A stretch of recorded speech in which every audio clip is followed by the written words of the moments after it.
Joining us for this very special interview is Ashish Agarwal from Property Fiscal. Thank you very much, Ashish, for joining us today on the Daily Dispatch. I want to begin by asking you about the last couple of weeks. We've seen the festive season play out, lots of demand coming in for homes out there. What's been the kind of update from your side, and what kind of activity have you seen out there? Thank you, Priya. Thanks for this interview. See, last 3 months at the company level have been the best 3 months in our entire history of almost 9 years of inception. And after COVID, there was a lot of pent-up demand, which has materialized with little push from the government side in terms of initially Maharashtra. After wave one, Maharashtra government gave the stamp duty waiver, which gave a great push to real estate sales. And after that, there were a host of measures which were taken by both central and state governments across India.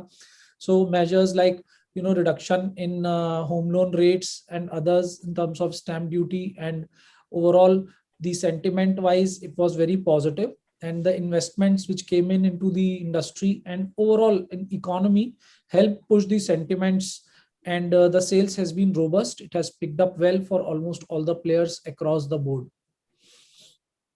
I want to understand, what would be the key focus areas out there? What kind of key trends are you seeing panning out in the whole properties market?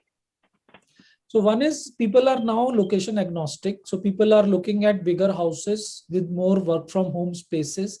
And also because work from home has become a little more prominent now, and particularly the IT industry, people have seen a long work from home trend.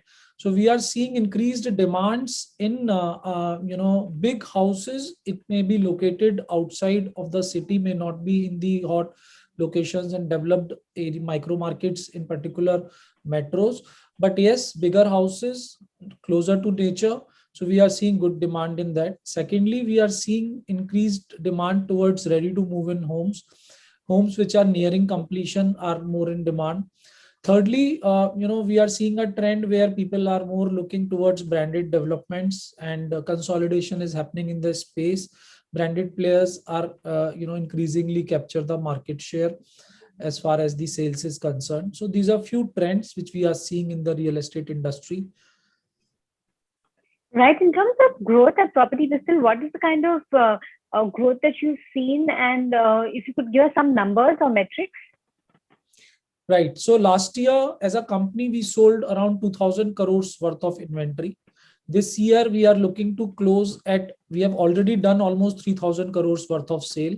So we are looking to close this year at somewhere around 5000 crore, 4500 to 5000 crore worth of sales this year. So on a monthly basis, we are selling close to 700 odd units if I look at last few months. So, and this number, if I compare pre-COVID, so you will be amazed to know that, Priya, that we have almost more than doubled if I compare pre-COVID and now. And the reason behind it is because of the inherent strength in the company's automated and the investments we have made in the technology and the type of developments we have done in the automation space, plus the quality of the team which we have. So overall, if you look at number wise, we are pretty positive and growing healthily in spite of COVID. Right. I want to understand going forward, what kind of focus areas will the company have? Are you looking at diversifying into adding more verticals on the platform? Right. So I'll tell you, in terms of next few years, we are targeting 5x growth in next 3 years. And this 5x growth we are targeting through aggregation of small time agents. So we have a platform which we called Syndicate. So Property Pistol Syndicate is a tech enabled broker aggregation platform.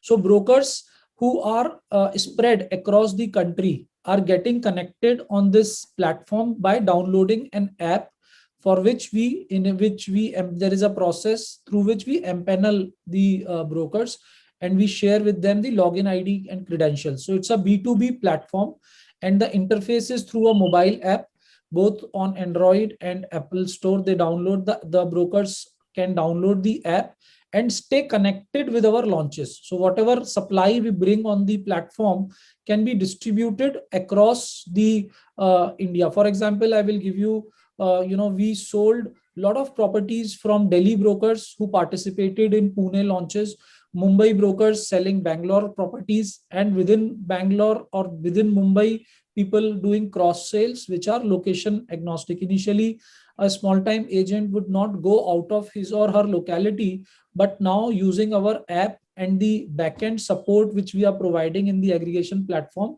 we have cross enabled brokers. So this platform will help us in achieving 5x growth in 3 years. We already have close to 14,000 members who have downloaded this app. So this platform was launched in 2017, but October 1st week, we launched the mobile app in an enhanced version. And after that, on a monthly basis, more than 5,000 brokers are downloading this app. And we are pretty sure very soon we will have 1 lakh agents on this platform, which will act as a huge distribution network for branded developer partners. Right. I want to understand in terms of, funds, is there any requirements for, any kind of fundraise? Because, you have interesting plans going forward. So any plans to raise funds from the market, from investors? So as of now, so Priya, to answer that question to you, as of now, company has been always in the black. We have always been profitable and EBITDA and cash flow positive. And we have been almost doubling every year. So this year also, we are looking to double ourselves, our size. Of course, to fuel our growth in a fast manner and to fuel the aggressive expansion plan with respect to aggregation of brokers, we are looking out for a fundraise. We are in the process of finalizing the investment bankers, and we are in talks with few investment bankers and understanding how do we position ourselves in terms of fundraise. But yes, we are open for fundraise. Is there a quantum in terms of how much funds are you looking to raise? So ideally, we would like to target Series B fundraise, which is typically around 30 to 50 million fundraise. So that's what we are targeting. All right. And a final question before I let you go on revenue targets. What are the kind of short to mid-term revenue targets that you're running with? So currently, if I look at our ARR is close to 140 odd CR on an annual run rate basis. And we are looking to close this year, around that. And on a booking basis, in terms of order book and booking sizes, we are, close to 200 odd CR in terms of top line. All right. On that note, thank you very much for joining us today on the Daily Dispatch. It's been a pleasure speaking with you. Thanks for your time.